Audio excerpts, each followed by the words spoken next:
Hello everyone! So throwback muna tayo sa aming pinapagawang bahay. So ito talaga yung lote bago nagsimula ang lahat. So syempre, naglinis muna kami dito. Tinanggal yung mga saging, mga ligaw na halaman. Inalis yan lahat guys.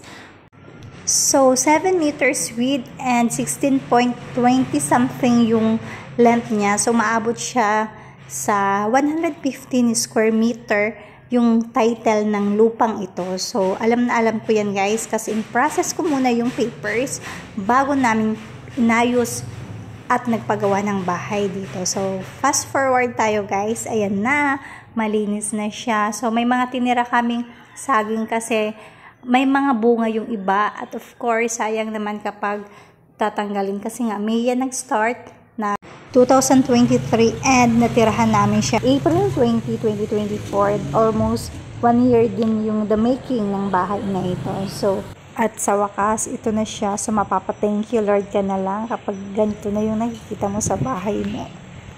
Masasabi mo na lang struggle is real kapag nagpapagawa ka ng bahay. Stressful, budget shortage, ayan. Akala mo nabili mo na lahat ng mga materials, yun pala may kulang pa. Hindi talaga madali ang pagpapagawa ng bahay.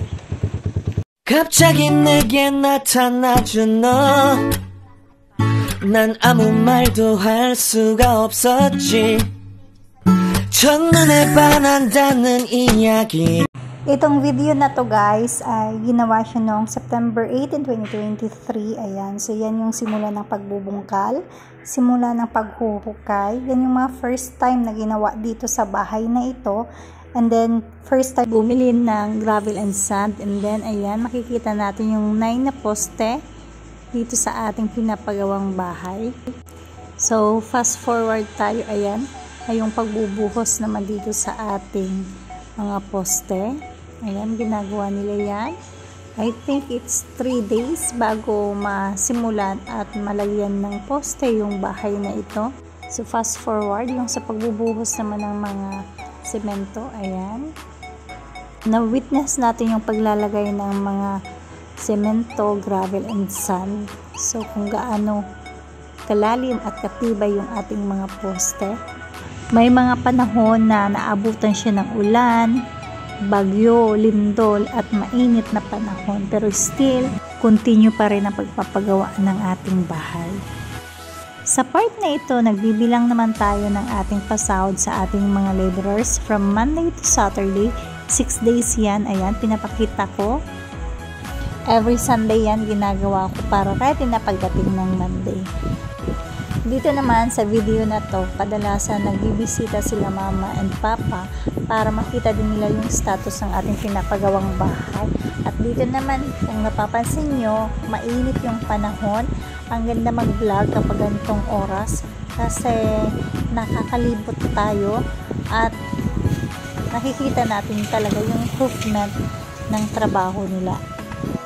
You can see guys, meron na siyang division, meron na din siyang mga poste sa gilid.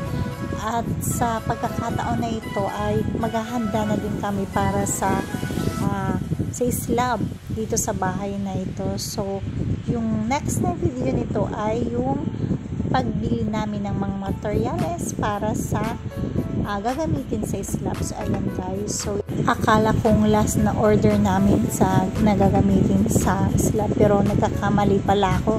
Ito pa lang yung nasa climax na pangyayari dito sa bahay na to. So ito yung climax na pag-order namin.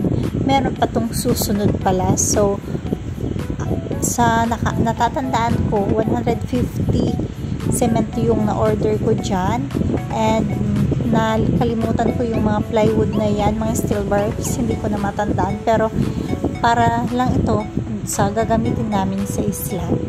So natatandaan ko din na almost 135 na semento ang ginamit para dito sa aming slab or dito sa aming concrete slab na pinapagawa na bahay. So ilibot muna natin kayo guys. So ito na yung kanyang hitsura at makikita nyo na meron na yung mga bakal sa taas and next nyan ay yung sa mga kahoy na. So ayan na yung mga kahoy na gagamitin nila para sa ating concrete slab. So, maraming coconut tree ang pinutol namin dyan. At nagpaalam din kami sa Coconut Authority kasi maraming coconut talaga yung aming pinutol para dyan.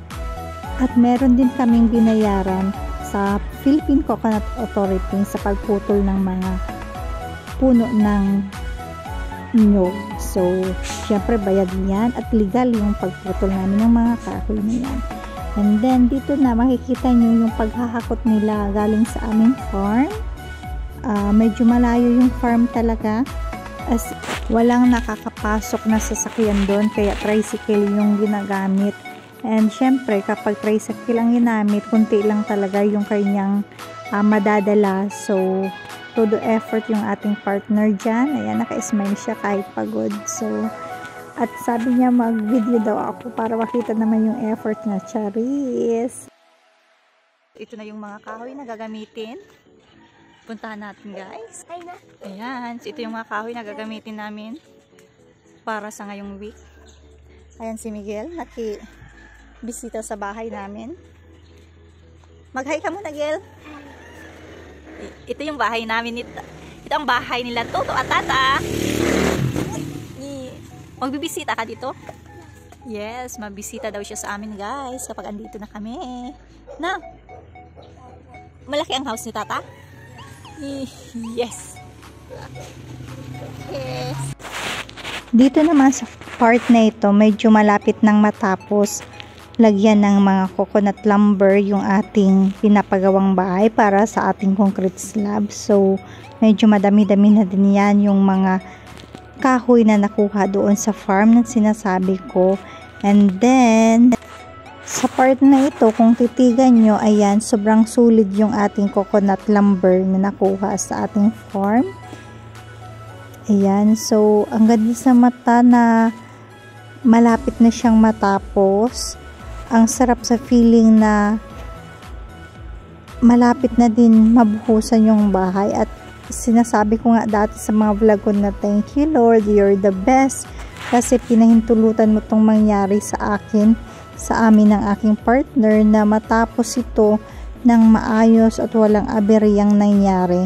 Lahat ay safe, yung mga laborers, kami na nagpupunta dyan, and syempre napakasarap sa damdamin na in God's perfect timing na ibibigay talaga yung kahilingan mo na hinihingi from God. So, thank you Lord, you're the best. Every day nagpapasalamat ako.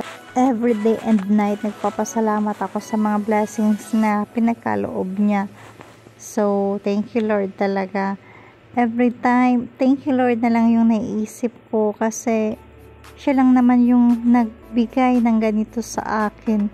Kung wala akong trabaho, hindi naman ito mangyayari. So, in God's perfect timing, lahat ng ating hinihingi ay ibibigay niya ng kusa.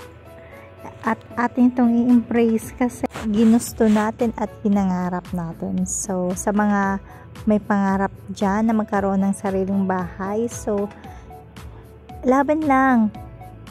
Lalaban tayo hanggang sa dulo kasi lahat namang ng bagay ay basta yung willingness ng puso mo, yun talaga ay masusunod at ibibigay yan ni Lord. So always pray and God will provide.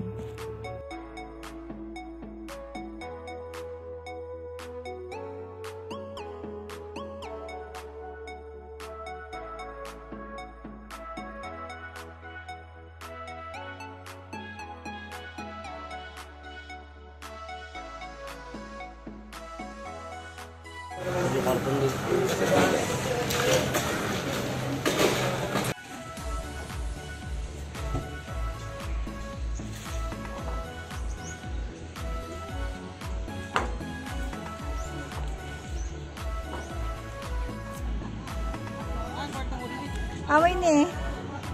Tindahan ini. Tindahan.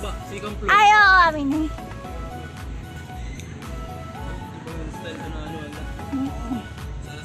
Sala-sala. CR dito sa likod. Hey guys, nandito tayo sa taas. Ayan, ito yung nasa babang view. OMG, this is it. This is real na guys. Ito yung house. Ayan. So, ganito yung aming mga bakal, steel bar. Ito sa unahan.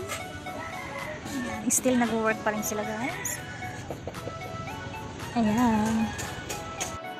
So anyways guys, umabot pala ng 3 weeks yung paglalagay niya ng mga coco lumber or tinatawag nating dos por tres na ginamit para sa concrete slab. So imagine niyo guys, 3 weeks.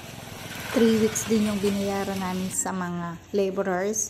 So I had 5 laborers. So dalawa dun yung skilled workers and then the rest is the laborers. So medyo mataas yung bayad ng mga skilled workers or tinatawag nating mason and yung mga laborer na 3 lang sila guys. So almost sa mga laborers pa lang or skilled workers pa lang maabot na tayo ng kabuuhang or mahigit sa 100,000 pesos yung nagastos natin dito from the start ng pagtatrabaho guys until now na magbubuhos na sila ng semento para sa ating concrete slab. So laborers pa lang guys, estimated lang yung 100,000 na sinabi ko, more than 100,000 talaga siya guys.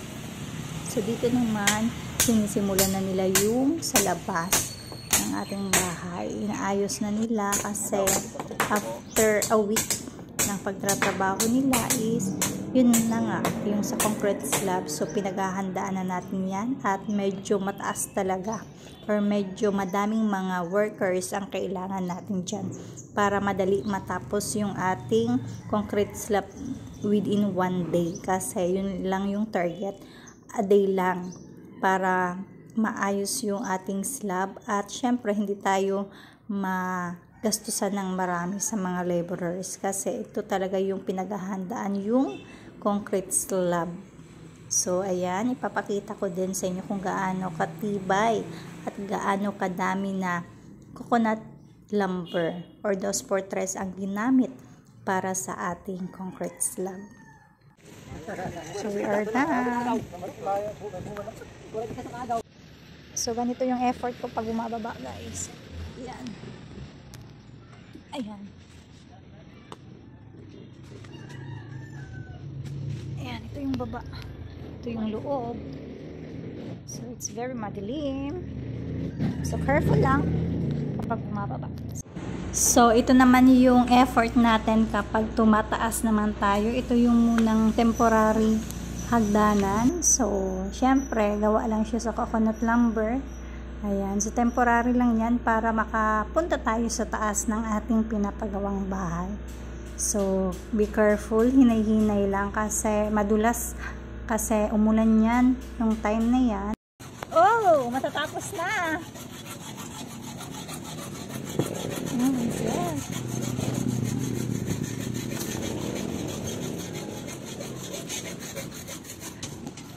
As you can see guys, meron na siyang mga steel bars. So yung ginamit namin dyan is 12mm and then yung sa poste is 16mm. So medyo mahal yung sa poste kasi kailangan talaga natin ng magandang pundasyon at strong na pundasyon na yung kahit bagyuhin, kahit lindulin, hindi siya basta-basta masisira.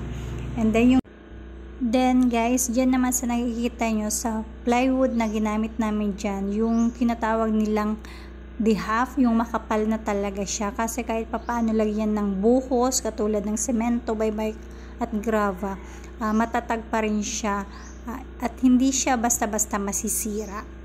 Ayan, then yung sa mga wirings naman, kung nakikita nyo dyan guys, meron tayo dyang binili na mga sa wiring, so electric wiring. So linalagay siya before ang buhos. So ayan, pinaghahandaan nila. So nakikita nyo dyan, siksik, liglig at umaapaw na mga steel bars ang ginamit natin dyan para kahit papaano, kasi dito sa Masbate is madalas lindulin.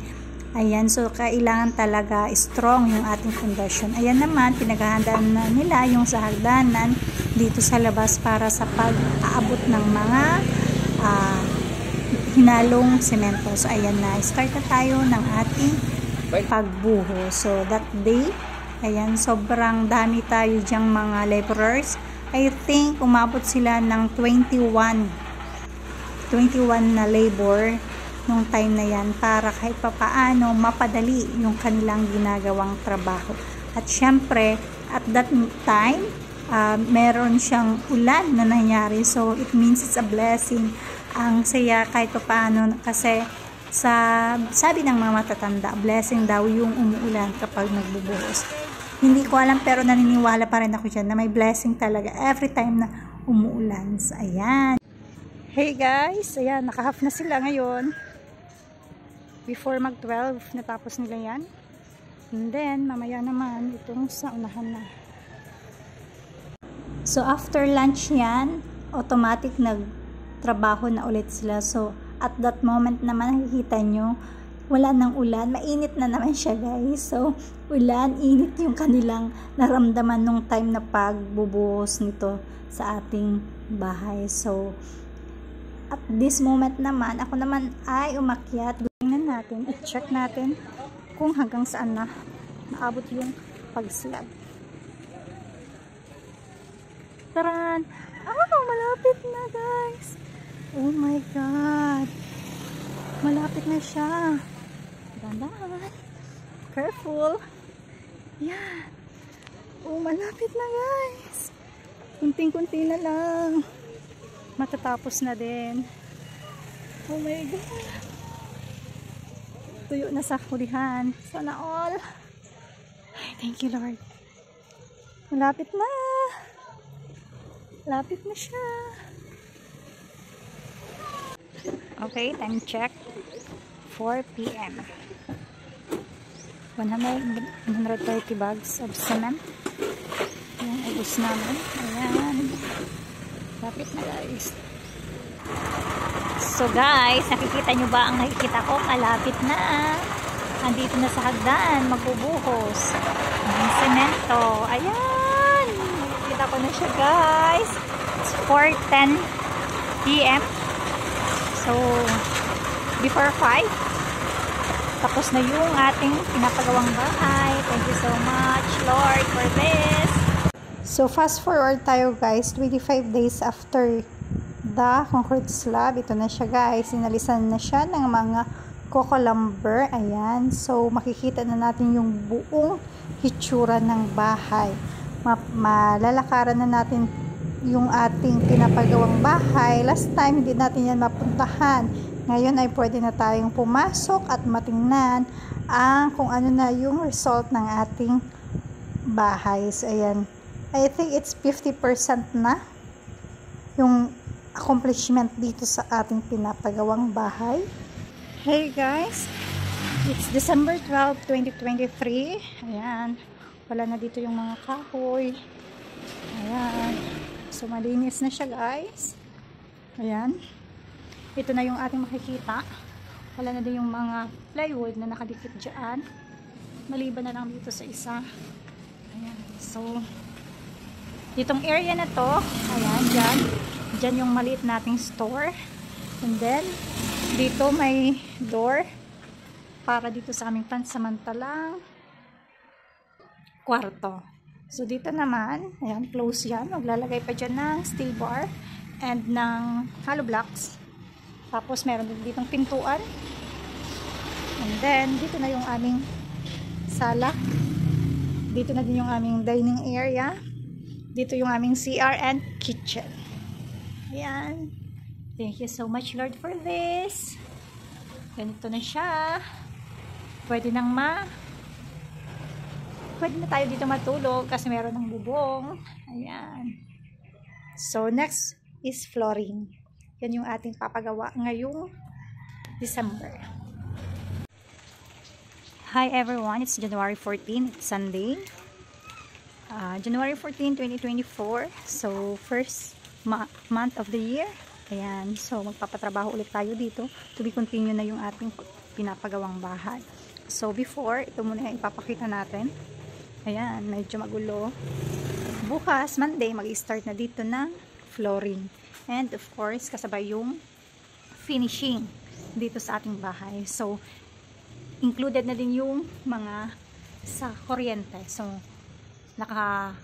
na-approve na yung ating application sa Maselco dito sa kooperatiba ng kuryente dito sa Masbate. Ayan. So, kasabay na din yung pagpapalagay ng kuryente dito. So, yung for this month, ang ating accomplishment dapat ay yung flooring, yung finishing, kasabay yung ilaw.